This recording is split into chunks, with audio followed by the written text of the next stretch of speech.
बसल बार तू तोहे कैसे भुलाईब हो।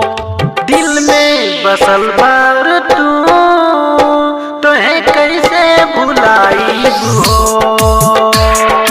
दगा जनी करी है जान जीते जी मर जाइब हो। दगा जनी करी है जान जीते जी मर जाइब